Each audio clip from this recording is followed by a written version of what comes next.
Right mga par, unang pagtatagpo sa ating breeder ano. Nagbi-breed ako mga par. Si Bonbon yan. Yung kumakampay mga par. At yung lalaki, isang under training yan na si Nasir na lang pangalan natin. Kasi yung may-ari nito si Nasir. Isang kapwang Muslim natin, binigay din. Silent Hunters. Ayan. Unang araw pala ngayon. Lalambingan na sila. Pero sa tingin ko babae itong si Bonbon ko mga par. Ayan o. Tuloy lang ang akit niya. Sana nakapag-breed na rin ako mga par. Subukan naman natin ano, yung ihahandpit natin.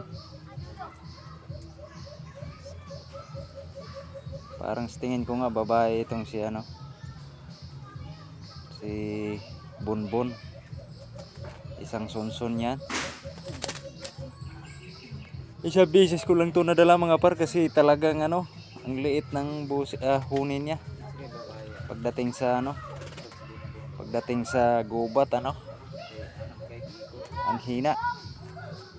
Pero pag natabihan siya ng ano, alpas, talagang mapapadapo niya kasi magaling dumiskarte ito. Ayun, umakyat parang maghanap ata ng pugad itong lalaki.